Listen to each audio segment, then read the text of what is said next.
I guess how do you maintain the belief?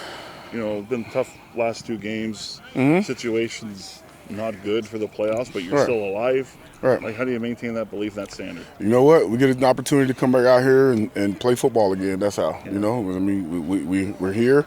We still get an opportunity. That's one thing I just said to the guys. You know, in life and football, like, don't let a loss or somebody else make you feel a certain way about yourself. Right? We're still a good football team. You know, we just kind of going through a little something right now, but we're gonna come out of it, right? And so we have to maintain the belief and keep working hard and do our best to get a win this weekend. Did you like what you saw today? I did. The mojo was there. The energy was there.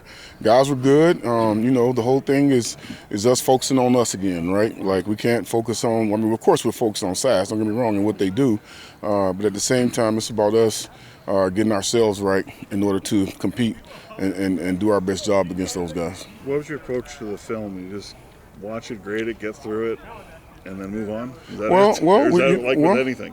That's with anything. But at the end of the day, we had some clips that we watched as a team and watched together, and you know, we spoke about accountability and culture and all those good things, and you know, I think it resonated with a lot of the guys, you know, in the room, and they understood where we were coming from as a coaching staff. I mean, we're all in this together, coaches and players. You know, it's not just the players, and you know, like I said, you know, we made some changes in the secondary, and you know, we didn't execute all the time on offense. So it's not like we made, you know, wholesale changes on offense except for the quarterback spot, right? So at the end of the day, you know, you got to get up, dust yourself off, and go back to work. Looks like Bratton is okay to come back this week. Yeah, that's big for us, right? Bratton will be back this week, and so he'll slide back to his normal spot, and we'll get KJ back to his normal spot as well, and we'll be ready to roll. Javon's back out in the field. What's his status moving forward after being away for so long? He's feeling and looking good, right? He looked good to me today, so you know, today was almost like a half day for us, so we'll see how it goes tomorrow and how he feels after today's practice as well. Tomorrow will be, you know, our heavier day of the week, so you know, he'll get a lot more reps tomorrow, and we'll see how he feels after that and make a decision from there. Any thoughts about getting him back as a returner? Well, we'll see. I mean, if he's available, then you know, we'll see. But at the same time, I do want to ease him back, right? I don't just want to throw him to the wolves, and you know, hopefully set him back, and you know, he'll be longer coming back again. So we'll ease him into it if he is available.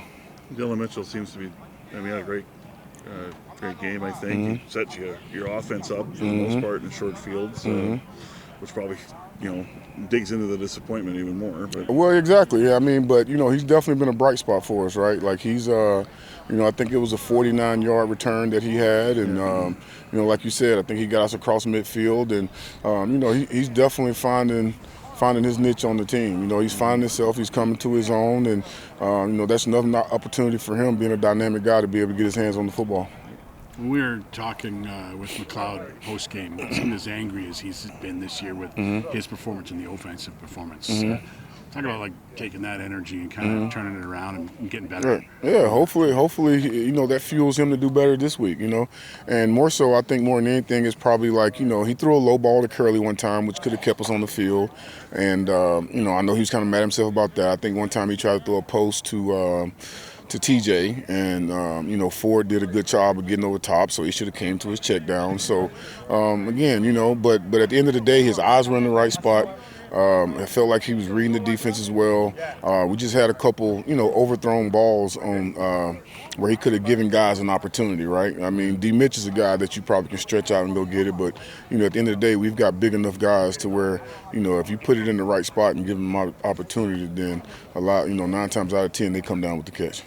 I know Mac was, you know, after the game, you know, we talked about the second half, and he says it's really no solace because we played so poorly in the first half. Correct. However, can you take some keys or some good moments from that second half that hopefully, you know, kind of reignites the offense? Yeah, try to start like that in the first half. Don't wait until you know, you're down, you know, 34-0 or 34-6, whatever it was at that point in time. And, you know, we got to find a way to harness that and come out with that type of tempo and energy early in the game, right? Not when somebody's, you know, punched you in the mouth, right? You know, however, if I need to punch the guys in the mouth before we go out, then maybe that'll help them come out and play with a little fire from the get-go, right? So, but that's the biggest thing is me coming out with playing with that type of tenacity and energy from the get-go. Especially the opponent, you know, they're Exactly. going to want to do that to you. So why not do it at your house? No question, and we know how it is. You know, Winnipeg has been on a 6-game tear, and that was Game 7. And you know, they know it's that time of the year where they got to put their foot on the gas. And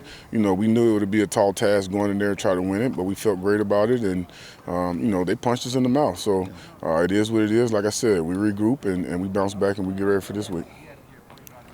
Thanks. Yeah, Appreciate it. no problem.